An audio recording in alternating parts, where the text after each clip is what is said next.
आप सब देखें कि पिछले 30 जून को भोगनाडी में जो घटना घटी और कल तत्पश्चात पुलिस ने कुछ तथ्यों का उद्भेदन किया। ये एक बहुत सोची समझी एक रणनीति के तहत इस पूरे कांड को अंजाम दिया गया। भारतीय जनता पार्टी विगत विधानसभा चुनाव के पहले से ही संथाल परगना को मणिपुर बनाना चाहता था। मणिपुर में जिस प्रकार का प्रयोग भारतीय जनता पार्टी ने किया, 2 साल से मणिपुर में जो अशांति व्याप्त, उसी मॉडल को संथाल परगना में लागू करने का एक पूरा ब्लूप्रिंट बनाया गया। उसमें मोहरे सेट किए गए। पटकथा दीनदयाल मार्ग से निकला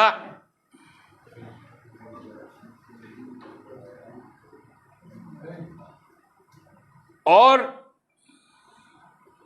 उसके प्रायोजक गोड्डा के वर्तमान सांसद, उसके निर्देशक राज्य के पूर्व मुख्यमंत्री श्री चंपई सोरेन जी और उसके कुछ प्यारे जो कैरेक्टर्स होते हैं, जिसमें मंडल मुर्मू भी है, जिसमें कल जो गिरफ्तार हुआ, क्या उसका नाम है, संदीप ना क्या सुधीर, ये सारे लोग और इसमें कई कैरेक्टर अभी भी छुपे हुए हैं। ये लोग संथाल परगना को बारूद के ढेर पर बैठाकर मणिपुर बनाना चाहते हैं। क्या आपने कभी सुना है, देखा है कि कोई राजनीतिक दल का कार्यकर्ता अवैध हथियार के साथ कहीं जाता है? क्या वो कार्यकर्ता हो सकता है या अपराध कर्मी हो सकता है? जो हथियार असलाहा पकड़ाया है वो तो मात्र एक टोकन हमको लगता है। पूरे संथाल परगना को बारूद के ढेर पर बैठाया जा रहा है।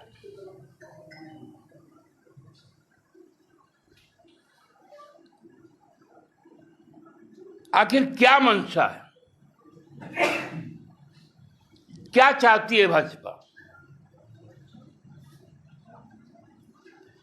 क्यों ये नकारात्मक राजनीति हो रही है?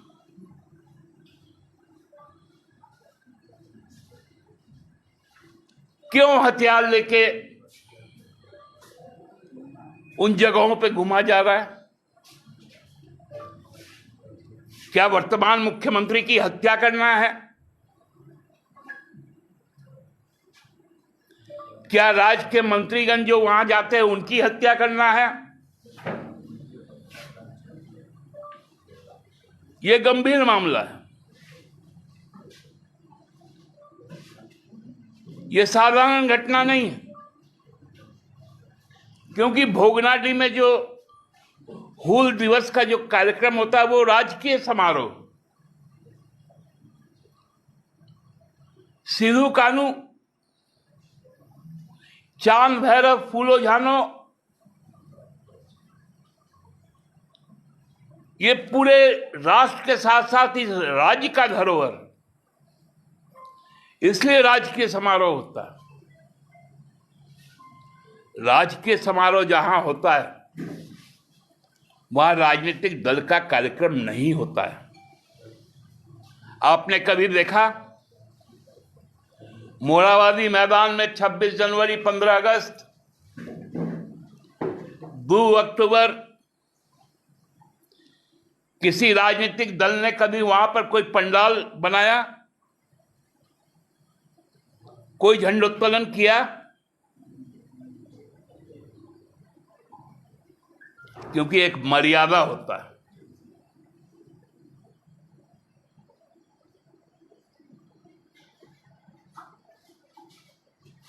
जब हर तरफ से भाजपा अब परास्त हो रही है, राष्ट्रीय स्तर पर, अंतर्राष्ट्रीय स्तर पर, उसकी नीतियां जिस प्रकार से समाज को खा रही है,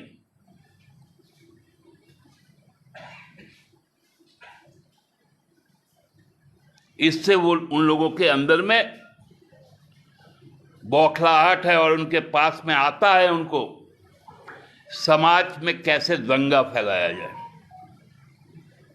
चाहे हिंदू मुसलमान का दंगा हो, आदिवासी आदिवासी के बीच का दंगा हो,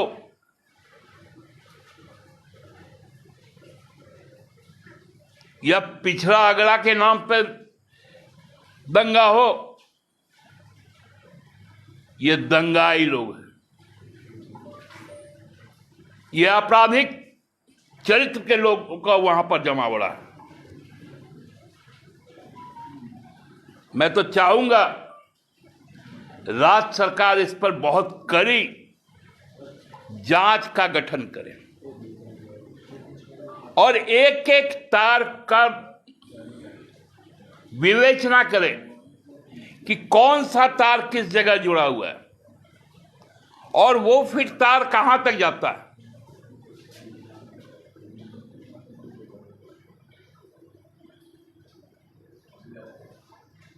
ये साधारण घटना नहीं थी, लेकिन भाजपा को हम बहुत चेता के कहना चाहते हैं, हम झारखंड को मणिपुर नहीं होने देंगे।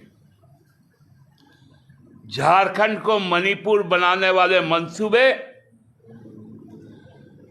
फंड उठाने से पहले कुचल दिए जाएंगे बहुत तगड़े हाथों से। इसको याद करके भारतीय जनता पार्टी रख ले। धन्यवाद। आप तो गंभीर आरोप लगा रहे हैं कि हथियार के साथ लोग वहां पहुंचे, तो आप कह रहे हैं कि मंशा सही नहीं थी, क्योंकि राष्ट्रीय कार्यक्रम का मुख्यमंत्री भी हड़ताल जाते हैं, हालांकि इस वर्ष नहीं जा पाए, कई सरकार के मंत्री भी जाते हैं। मैं तो इसलिए कहा ना कि यदि कोई कार्यक्रम में, राजनीतिक कार्यक्रम में कोई जाता है तो कोई अवैध हथियार के साथ जाता है क्या? और माननीय पूर्व मुख्यमंत्री को पर्याप्त सुरक्षा है, उनको तो केंद्रीय बल का सुरक्षा है, राज्य बल का सुरक्षा है। फिर ऐसे आपराधिक लोगों के साथ वहां जाने का क्या जरूरत है? यह गंभीर सवाल है। उनकी जान को भी खतरा, क्योंकि ये अपराधी लोग सिर्फ फिरे होते हैं।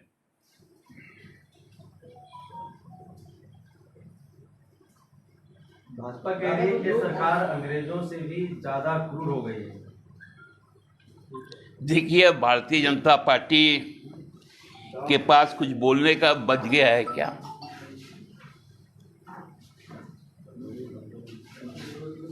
जितना लिबर्टी यहां पर है उतना कहीं और भारतीय जनता पार्टी शासित राज्यों में है क्या? मैं तो 30 जून को बंगाल गया था, हूल दिवस में। बंगाल सरकार ने कार्यक्रम करने के लिए मैदान की इजाजत नहीं दी। मैं और सरकार के मंत्री दीपक बिरुआ जी अपने कार्यालय के सामने जो हमारा प्रांगण है उसमें करने को हम लोग मजबूर हुए। आने वाले चंद्रकोना रोड की ओर आने वाले सभी रास्तों को पुलिस से बैरिकेडिंग कर दिया गया। वो तो प्रोटोकॉल था कि मंत्री जी को जाने दिया गया और साथ साथ हम भी चल गए। ये तो हालत है।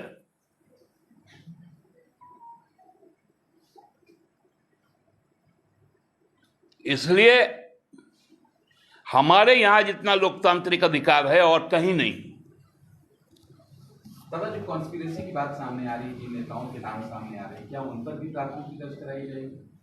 अब देखिए, ये तो पुलिस विवेचना का मामला है, उस पर मैं तो नहीं बोल सकता हूं, लेकिन मैं इतना जरूर कहूंगा कि जांच गहनता से होनी चाहिए और एक एक रहस्य का उद्भेदन होना चाहिए।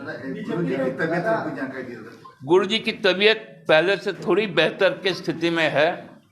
हम लोग आशान्वित हैं कि समय थोड़ा ज़्यादा लगेगा, जो डॉक्टरों का जो मामला है, लेकिन वो स्वस्थ होकर फिर से हम लोगों के पास हम लोगों को मार्गदर्शन देने हम लोग के साथ रहेंगे। और बिना उनका आशीर्वाद का संगठन को चलना भी थोड़ा मुश्किल है, इसलिए उनका आशीर्वाद हम लोगों के लिए बहुत जरूरी है। पूरे राज्य की, देश की लोगों ने जिस प्रकार से प्रार्थनाएं की है, हम लोग उसके भी आभारी हैं और उस प्रार्थना का ही हमको लगता है कि ये निष्कर्ष निकलेगा कि गुरुजी फिर से स्वस्थ होकर हम लोगों को संबोधित भी करेंगे और आवश्यक मार्गदर्शन भी करेंगे। दादा, कल परिवहन मंत्री नितिन गडकरी जी रांची आ रहे हैं, रांची वासियों को एक और सौगात मिलने जा रही है फ्लाईओवर पे, क्या कहेंगे? नहीं, देखिए, ये तो हेमंत सोरेन जी की सरकार की पहल है और हमको याद है नितिन गडकरी जी ने हेमंत जी को वीडियो कॉन्फ्रेंस में कहा था कि आप हमको प्रोजेक्ट दीजिए, मैं आपको पैसा दूंगा। हम लोगों ने अपने राज्य सरकार के तरफ से 2 फ्लाईओवर का निर्माण किया। कांटाटोली जो बर्बाद करके रघुवर जी ने रख दिया था, उसका पुनर्निर्माण किया। सिरमटोली फ्लाईओवर हम लोगों ने चालू किया।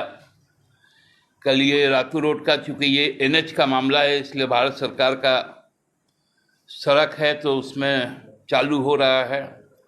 और बहुत जल्द हमको लगता है कि एक और फ्लाईओवर आप लोगों के पास में, उस पर काम बहुत तेज़ी से चल रहा है। पूरा कचहरी से लेकर सर्कुलर रोड के ऊपर से एकदम डंगराटोली चौक तक, और फिर कोकर से फिर फिरालाल चौक तक, अलबट्टा चौक तक, फिर बरियातू के तरफ भी। इसलिए अगले 5 सालों में आप लोगों को बहुत सारे फ्लाईओवर मिलेंगे, क्योंकि रांची शहर को जाम से मुक्त भी करना है, परिवहन को भी तेजी से आगे बढ़ाना है। लोगों को आवश्यक सुविधाएं किस प्रकार से अच्छी मिली, उस प्रकार हम लोगों का ध्यान है। और एक अच्छा, सुंदर, सुदृढ़, स्वच्छ राज्य बनाने के परिकल्पना में जो इस तरह का जो बाधा लोग है, जो भाजपा का मंशा है कि ये काम नहीं होने दे, उन मंसूबों को हम लोग पूरा नहीं होने देंगे, दृढ़ता के साथ अपनी काम को करेंगे। गुरुजी, बीजेपी प्रोजेक्ट कर रही है, लग रहा है कि सब कुछ बीजेपी की तरफ से ही हुआ है, उसी ढंग से प्रोजेक्ट किया जा रहा है। अरे भैया, इन लोग का ब्रांडिंग छोड़ के आज तक कुछ किया है? इतना बड़ा तो प्रधानमंत्री का सीना चौड़ा करके ये कर दिए, वो कर दिए, इतना देश घूम लिए। पाकिस्तान कैसे बन गया सुरक्षा परिषद का अध्यक्ष, इस पे बोले ना। सबसे ज्यादा विदेश कौन घूमे आज तक के प्रधानमंत्रियों में? गली कूचा मोहल्ला तक नहीं छोड़ रहे, और सुरक्षा परिषद का अध्यक्ष बन जा रहा है पाकिस्तान, जिसको आंख दिखाते हैं हम लोग। ये ब्रांडिंग वाला आदमी लोग से काहे हम लोग का बात करवाते हैं? खत्म आदमी है ये लोग। रॉयल इंडिया में आपका स्वागत है। भारत के सबसे विश्वसनीय सोलर मोटर पंप और MPPT कंट्रोलर निर्माता। रॉयल इंडिया का high performance movable trolley solar water pumping system प्रस्तुत है। बेहतर दक्षता के लिए डिजाइन किया गया और आसानी से ले जाने योग्य। सरकारी परियोजनाओं के लिए अनुमोदित देश भर के कॉन्ट्रैक्टर्स और एजेंसियों की पहली पसंद। MNRE द्वारा अनुमोदित, उल प्रमाणित, उद्योग मानकों के अनुरूप स्वदेशी उत्पाद। सार्थक ऊर्जा समाधान के लिए हमारे साथ साझेदारी करें। आज ही संपर्क करें